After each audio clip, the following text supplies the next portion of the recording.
Bonjour, donc j'aimerais faire un petit rappel de ce qu'on a déjà vu en cours.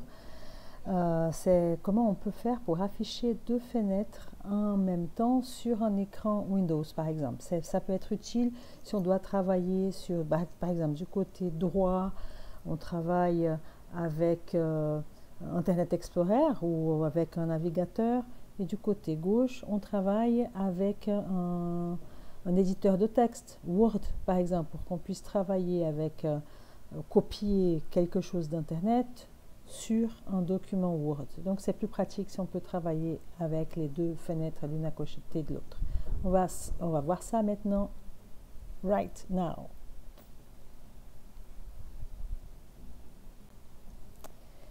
Alors, on commence, donc on est sur le bureau, vous voyez mon bureau de Windows, de mon PC portable, et puis je vais ouvrir quelques programmes de façon à ce qu'on puisse avoir plusieurs fenêtres à afficher les unes à côté des autres.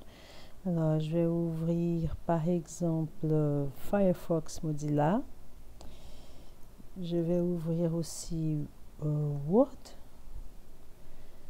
Et je vais ouvrir quoi d'autre, Excel, disons. Et qu'est-ce que j'ouvre aussi Explorateur? Non, je pense que c'est déjà pas mal, j'en ai 3. Alors, la fenêtre d'Excel, j'ouvre une fenêtre Excel vierge. Je retourne sur Word, j'ouvre une fenêtre de Word vierge. Et puis, sur Firefox, par exemple, je vais déjà commencer une recherche. Par exemple, si je recherche Venise, voilà. Venise, Carnaval 2018. Voilà, Venise Carnaval 2018. Je vais déjà sur une page où il y a du texte. Je prends celle-là. Cette page, elle est... Il y a quelques textes. Ouais, ok, d'accord. Donc j'ai une page web où je veux copier des choses sur un document Word. Ma page web est là, elle est sur l'écran. Et puis il faut que l'autre page, la page Word, c'est-à-dire la fenêtre où il y a le programme Word, soit aussi sur l'écran. Donc il ne faut pas que ça soit réduit, minimisé dans la barre de tâches. Il faut que les deux pages soient les unes sur les autres. Je prends la première page, par exemple dans le document Word, je fais un clic dans la région de la zone de la barre de titre, comme je suis en train de montrer tout en haut de l'écran.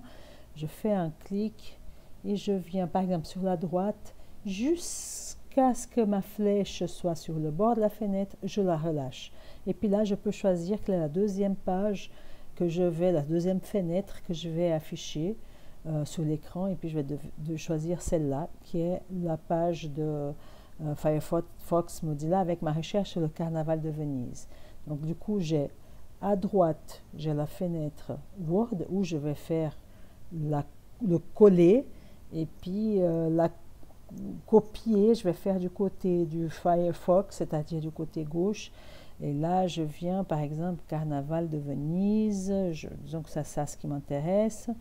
Clic droit, copier. Je clique sur l'autre page pour activer la deuxième fenêtre. Et puis là, je fais coller. Ah, attention, il y a plusieurs options de collage. Donc la première, c'est conserver la mise en forme source, c'est-à-dire le texte tel qu'il était écrit dans la source. La source était la page de Firefox Mozilla. Ou bien fusionner la mise en forme, c'est-à-dire la mise en forme que j'avais sur la page de Firefox Mozilla, elle va être fusionnée avec la mise en forme qui est demandée sur la page Word. Ou bien je conserve uniquement le texte, c'est-à-dire que certains attributs vont être éliminés. Donc je vais faire la deuxième. Pour là, il n'y a pas de différence. Et puis là, mon texte de Carnaval de Venise, il y est. Je vais diminuer un peu le zoom pour que je puisse voir tout le résultat. Là, si je ne peux pas prendre cette photo et puis la glisser. Donc sur la photo, je fais un clic droit. Et puis je peux copier l'image. Disons, si on travaille avec Word du côté droit et du côté gauche, on travaille sur Firefox Mozilla, je peux faire avec un clic droit, copier l'image, je retourne du côté gauche sur la page Word. Je dois donner à chaque fois un clic. Si je veux travailler sur ce côté, je dois donner un clic ici avant de commencer à travailler. Et si je veux travailler sur Firefox, il faut que je donne un clic quelque part là pour activer la fenêtre. Donc je peux cliquer ici en haut aussi. Et puis là, comme j'ai fait clic droit copier, ici je peux faire clic droit, option de collage. C'est la même chose qu'on avait vu avant. Et puis là, je peux cliquer, choisir l'image. L'image est là. Ça marche. Bon, je peux déplacer l'image, la mettre un peu plus bas. Ça, on peut faire un copier-coller facilement, pas nécessairement bien, mais facilement, si on est sur un document Word. Par contre, si on va copier-coller une image sur Internet, ça ne marche pas. C'est mieux d'utiliser la fonction insérer une image, mais pour cela, il faut que l'image soit sauvegardée dans notre ordinateur. Donc voilà, ça c'est un exemple.